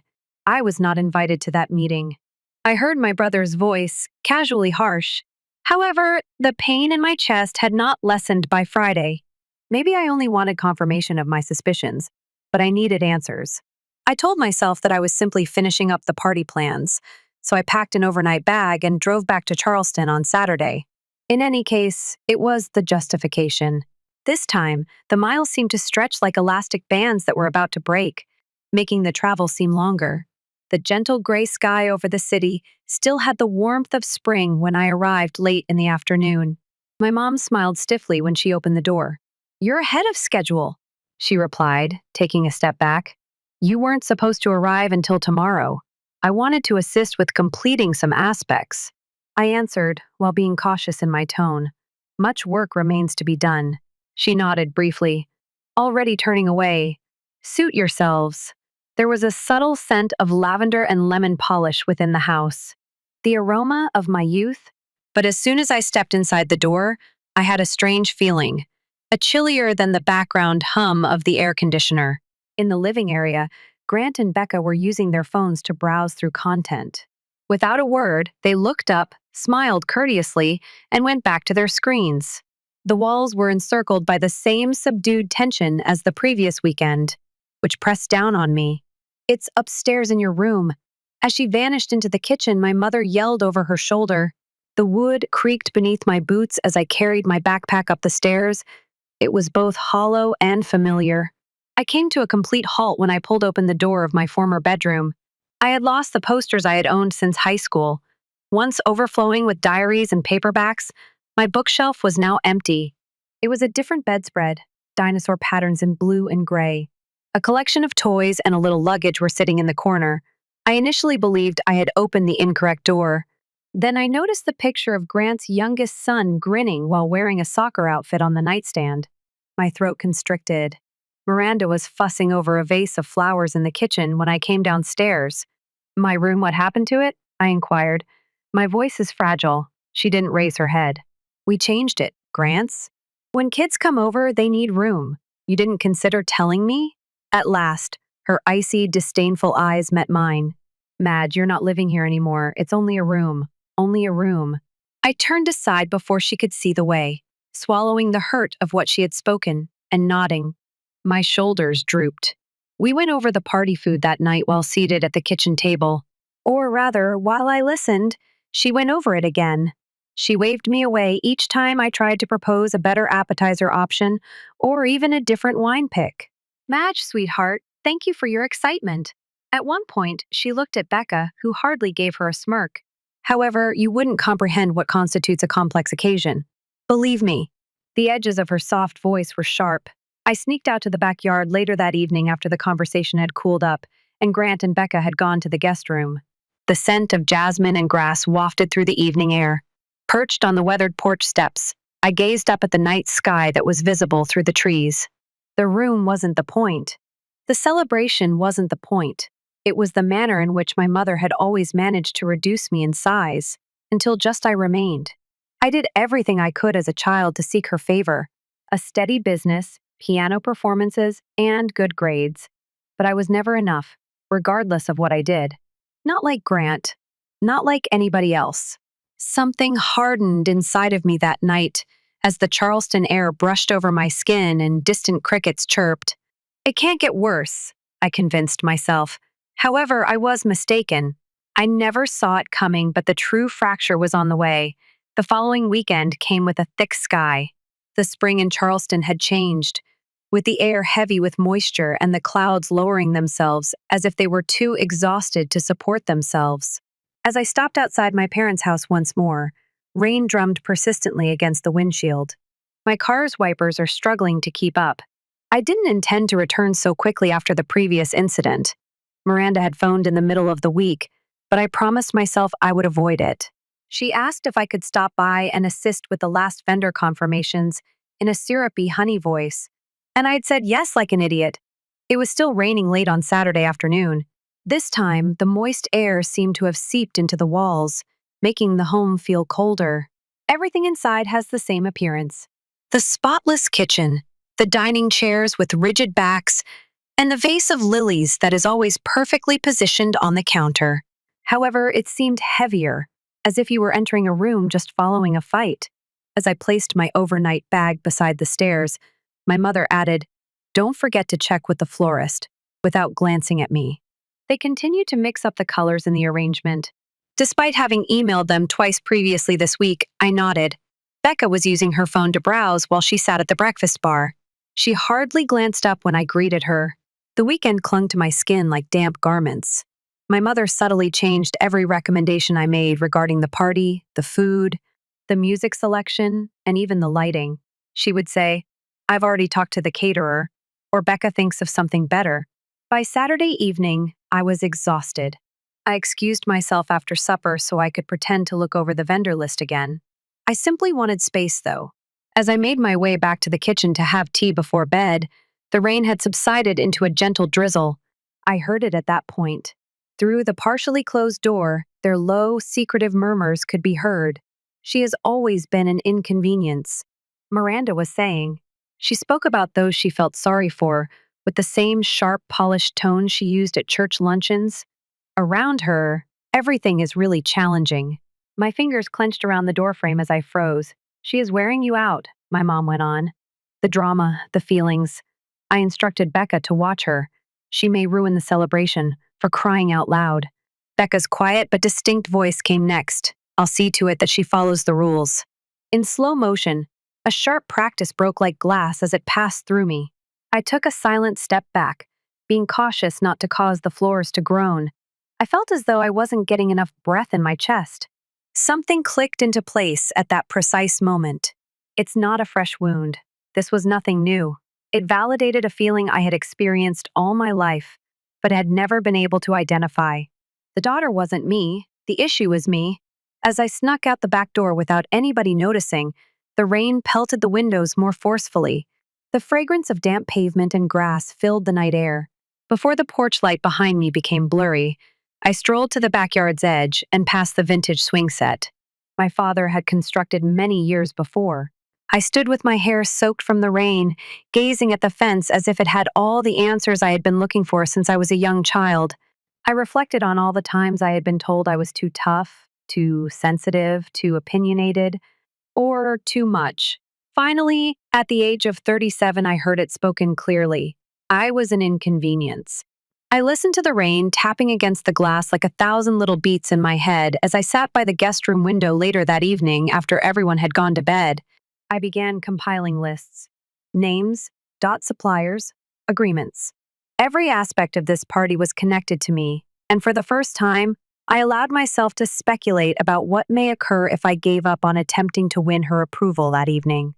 I became aware of something horrifying as the rain drummed against the glass. At last, I was done being the daughter Mom desired. By the time I left Charleston the previous Saturday, the rain had ceased. However, my inner storm hadn't. For the days ahead. In Asheville, I went through the motions, running my flower store and having morning coffee conversations with Tanya. However, my thoughts kept returning to that evening. I could not stop hearing those words. Burden. Too tired. The formal countdown to Miranda's birthday celebration was 2 weeks away by the middle of May. I had persuaded myself that I could still complete it. Before you go for good, tie a tidy ribbon over the entire mess. I got to my folks' place earlier than normal on Saturday. The air is already damp from the late spring. I parked in the driveway in the same location. I was heartbroken to see how crowded the street was. The delivery truck, the flowers, the caterer's rental van, and 2 strange automobiles. There was a strange feeling within. There was a lot of bustle in the home. Before I could even put my suitcase down, I became aware of it. Instead of the beautiful white tablecloths I had spent hours selecting, the dining room's tablecloths were navy blue. The flower arrangements were garish and large, not at all like the simple arrangements I created. The arrangement of the tables has also been altered. The chairs were packed together. I stopped one of the caterers as they passed, not giving them the breathing room I had asked for. What's happening? I didn't order these linens. She gave me a bewildered look. According to your mother, you had a change of heart. My stomach turned. My heart was racing as I made my way to the living room. Like a general commanding soldiers, Miranda stood by the fireplace, guiding one of the florists. She hardly smiled when she saw me. She responded, "You're here," as if I had been late. A few adjustments were done, nothing significant. Trying to maintain a steady voice, I swallowed hard. "You made all the changes without telling me." Miranda made a hand gesture. "Madge, don't be too dramatic. You constantly make things too complicated. I made it right." My fists clenched at my sides as I felt the heat build in my chest. "It wasn't fixed by you.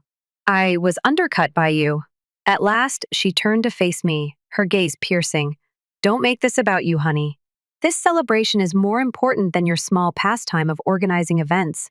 As though I hadn't started my company from the beginning, my breath caught a hobby. I spent years perfecting the events of others, while I was regarded like a liability by my own family. I looked about the space. Although they seemed not to notice, I could see the tightness in Grant and Becca's shoulders as they stood close to the kitchen. With a forceful, yet hushed voice, I moved closer to my mother. "If you continue to treat me as like I don't matter, Miranda, this is the final time. I act as though everything I do is a joke. I'm going to leave." Her grin was piercing. "Avoid being absurd. What you usually do, you'll do. They'll put you in line." I wasn't prepared for how hard the words hit. However, I was not knocked down this time. Something inside of me was ignited by them. Without saying anything more, I turned and walked out of the room. I felt the weight of everyone's eyes following me. I was sitting on the guest room bed that night, texting Tanya with my phone. "Me? If I don't show up for the celebration, don't be shocked." It took her a minute to respond. "Tanya, are you all right?" I typed back after staring at the screen. "Me? I will be, but not yet." Setting the phone aside, I accessed my laptop and retrieved my contracts. Lists of vendors and receipts for payments. Every string tying this gathering together went through me. And now, for the first time, I was ready to cut them. As I walked away from the kitchen that night, something in me shifted. I knew I was done warning her. The following week crawled by like a weight I couldn't shake off. I I returned to Asheville after that last confrontation opened. My shop smiled at customers, but every smile felt forced, brittle. My phone buzzed daily with updates from vendors, final confirmations, invoices, delivery times. I answered every message, checked every detail, but in the back of my mind, I kept replaying her words. What you usually do, you'll do. Fall in line. 1 week prior to the celebration, on Friday afternoon instead, I knew that I couldn't avoid it. Not just yet. Not before observing the extent of her potential. That day, the sun was very strong, thick and oppressive. Charleston's air felt thick enough to choke me when I arrived at the house. Inside, the tension hit me like a wall. My father sat in the living room pretending to read the paper. Grant and Becca hovered near the kitchen island, speaking in low tones. No one looked up when I walked in. I headed straight to the dining room, determined to check the final setup one more time. And there it was again. The locations of the tables varied. The flower arrangements overdone.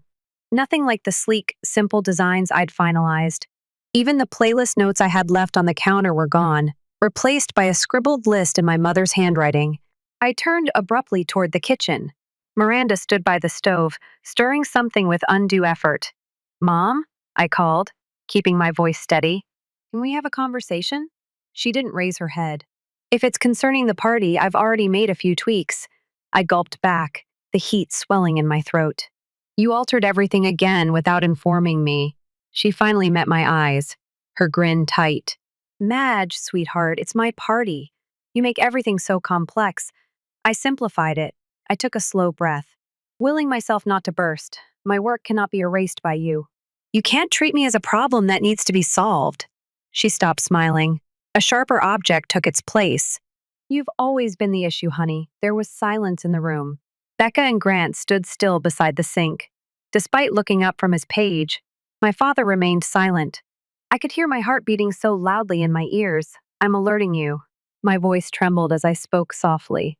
"Even though I tried, I won't remain if you continue to treat me in this manner."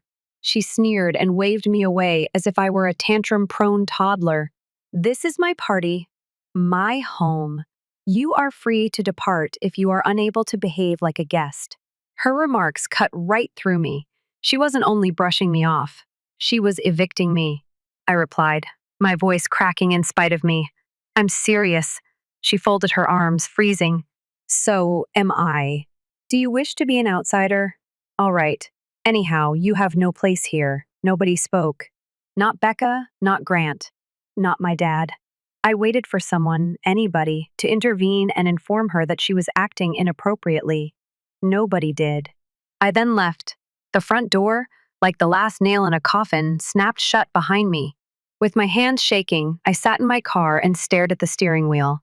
The humid air was oppressively heavy. I was having trouble breathing. I opened my phone, retrieved the party itinerary, and then clicked delete. Each and every document, folder, and file, lost. I had allowed her to quiet me for years, allow her to mold me into something more manageable.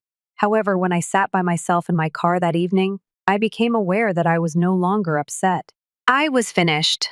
That night, when I drove out of the house, I wasn't asked whether I would leave.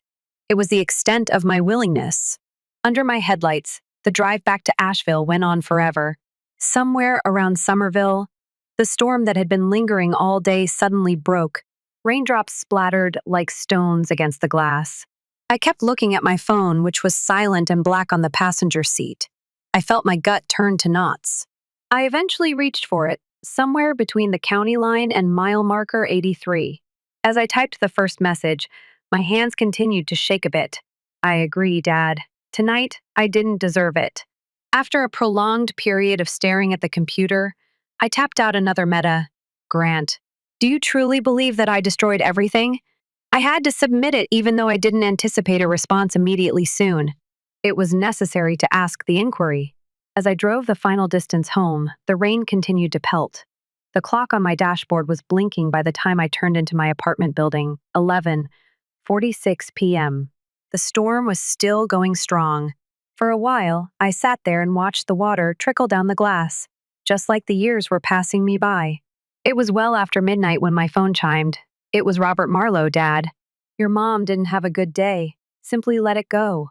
A horrible day. I allowed the message to remain on the screen, its words blazing more brilliantly than the dashboard's illumination. Grant's response arrived by dawn. Grant. Marlowe. It's wise to avoid making matters worse. She gets, you know. No recognition, no apologies, just cautioned quiet. Becca didn't even respond. Like wet cement, the weight of their messages descended upon me. Nobody in that home felt that what had transpired was wrong. You didn't deserve that was something none of them had considered saying. My mother was no longer the only one. They were all of them. The rain had dropped to a trickle by midday, staining my living room glass. I sat on the couch and gazed at the conversation threads while holding my phone in one hand and resting the other over my knee. I went through old texts and scrolled back. Holiday planning, check-ins, and birthday greetings. Each and every one. Courteous. Far away, transactional. There wasn't a single message asking how I was actually doing. Not one in which they expressed pride in me. Sharp and bitter, the understanding sank into my chest. The party had never been the focus. Miranda had never even come up. It has to do with the fact that none of my family members would pick me in an emergency. I put down the phone and turned on my laptop.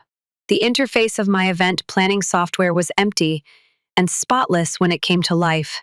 The vendor contracts remained in place even after I removed the party schedule, each and every one. I scanned the list of services and clicked to access the folder labeled Miranda 65th. Next, fresh catering, florist, live band, valet service photographer. Every single one connected to my company account. I started writing emails, professional, courteous, and calm directions to release reservations, requests to process refunds, cancellation clause notices. The ease of it was almost terrifying. This was something I had done 100 times before, but never for myself. I had already made up my mind about whether or not they wanted me to leave the family by the time the morning sun reached my window. I would make sure they were aware of my absence. As if nothing had occurred, the early sun streamed into my flat. Above Asheville, the sky was clear. The smooth buzz of downtown traffic floated up from the street, and sharp blue birds chirped outside the window. Looking at such serene sky, you wouldn't have realized that I was going to ruin a party. It took 3 months to develop. As I stood in my kitchen, I stirred my coffee with sugar. Methodical. Calm. My laptop was on the counter, open. The folder was sitting there already. Miranda 65th vendor agreements, a final drink. I then took a seat. Less than 10 minutes were needed to cancel the caterer, and 12 minutes were needed to get in touch with the florist to cancel the arrangement, 15 to cancel the band's reservation. Every email was definitive, kind, and professional. As per our regular agreement, kindly confirm the cancellation and proceed with the reimbursement. We will no longer need your services because of unanticipated events. The location was more challenging. They would need to be released from responsibilities right away. A waiver that has been signed. Without hesitation, I signed it. The celebration had dispersed by the time 11 a.m. ROLED around. I shut down my laptop, got up, and surveyed the apartment. It was all very quiet, almost too quiet. The phone then began to ring. Initially, it was a note from the florist. Miranda Marlowe is attempting to get in touch with you. She wants to know about the payment. Shall we send the invoice to her? Then the band missed a call. You're still organizing, according to your mother. Could you elaborate? The caterer sent out another email. A different form of payment is required, otherwise, the delivery will have to be canceled. Before I could read, the dominoes fell.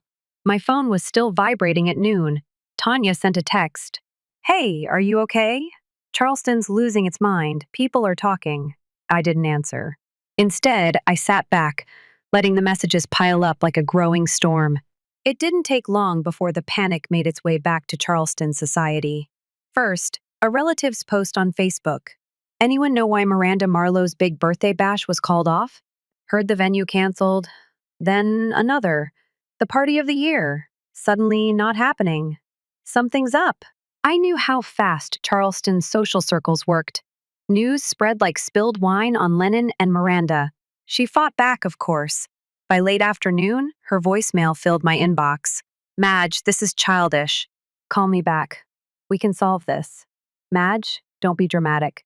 Do you know how this looks? Madge, you're embarrassing the family. I didn't listen to the rest. Around 5 p.m., just as the sun dipped low and painted the sky gold, I sent one last message. Me too, Miranda, you wanted me out. Now your party is out too. Happy birthday. I didn't expect a reply. I stared at the screen, waiting for something. Anger, guilt, relief. But all I felt was a hollow quiet settling in my chest. That night I sat on my porch in Asheville, a glass of wine in hand. The spring air cooled against my skin. For the first time in years, the silence wasn't suffocating. As I watched the storm, I had unleashed tear through my family. I wondered what would be left standing when the dust finally settled. A month passed quietly, like a wound healing beneath a bandage. You don't dare peel back too soon. The chatter in Charleston hadn't died down. Word traveled fast in that town, faster than wildfire on dry brush. I heard from old classmates, vendors, even customers at my flower shop in Asheville. Did you really call off your mother's party? Was it true what they're saying? That you ruined it on purpose? People love a scandal, especially when it doesn't involve them. I didn't answer their questions. I simply kept arranging lilies and roses, cutting stems, tying ribbons, moving forward, one bloom at a time. Back in Charleston, the dust hadn't settled well. The local society column ran a small biting piece. Marquee birthday party for Miranda Marlowe, abruptly canceled. Family drama rumored. I heard through Tanya that my mother was furious, embarrassed, and above all, unwilling to explain. She's telling everyone you had a breakdown, Tanya said over coffee one morning. I just smiled at that. Maybe I had. Maybe a breakdown is exactly what freedom looks like when you've spent your whole life swallowing yourself. My father never called. Neither did Grant. Becca, predictably, remained silent. Their absence spoke louder than words. By mid-June, the hydrangeas outside my apartment window had started to bloom, fat blue clusters catching the morning sun, and something inside me quietly, steadily had started to bloom too. I signed a lease for a new space, a bigger one, right on the corner of Lexington and Maine. Marlowe and Bloom, Asheville's full-service floral boutique. I spent the following weeks painting the walls, hanging shelves, unloading boxes of ribbon and flowers. Tanya showed up every weekend with coffee and takeout, rolling her eyes as I overthought the layout. You don't need to make everything flawless, she informed me one Saturday afternoon, wiping perspiration from her forehead. You already are. It wasn't until a Tuesday morning, almost a month after the party that never happened, that the letter came. Plain white envelope, no return address. Charleston postmark. My heart tightened before I even opened it. Inside was a single page of stationery, my mother's penmanship bright and precise as always. I don't understand why you did what you did, but you're still my daughter. That hasn't changed. No recognition, no apologies. Just 6 frigid lines scribbled in a hand. I'd spent my entire life trying to impress. Without saying a word, I carefully folded the letter, put it in my desk's bottom drawer, and closed it. Weeks went by. The store did well when it first started. Residents came in for freshly cut stems, wedding consultations for couples, for one daisy, kids with crumpled dollars. Life went on, but on certain evenings when the store was deserted and the street outside was deserted, I would find myself wondering whether the letter had been a chain or her way of attempting to entice me back. The response was irrelevant since I had discovered the truth midway between removing that party and opening my own store. Being free does not entail making things better. It entails at last leaving behind what was shattering you. Perhaps you're thinking if it was worth it to stick with me through the entire narrative. Destroying everything in order to breathe at last? The fact is that sometimes the price of freedom is more than you would have thought. It doesn't always appear to be forgiveness. It appears that you are now learning how to make your own decisions when no one else would. I believed that family meant unrestricted sacrifice for far too long. To meet someone else's standards, I had to shrink for that love. Here's what I've discovered, though. You don't have to keep burning yourself to keep other people comfortable. Not when they didn't inquire whether you were burning. If you are reading this at the moment and have ever felt alienated from your own family, you know that no matter how much you give, it will never be enough. I hope you are reminded of this by my narrative. You are sufficient. You have always been sufficient. and the day you make the decision to no longer beg for a place at the table. It may be the day you experience freedom for the first time. I'd want to hear from you now. Have you ever had to say goodbye to a loved one? Because you at last began to love yourself, not because you stopped loving them, or perhaps you're still unsure about whether it's okay to put peace before approbation. If this story resonated with you, please let me know in the comments. Type or just drop a heart. I am sufficient. Tell me from where you're viewing. Hey, feel free to tell me why you didn't enjoy this story. Let's discuss it. For more honest, unvarnished family stories, read this one, Freedom and Forgiveness. To ensure you don't miss the next one, remember to click the subscribe button and enable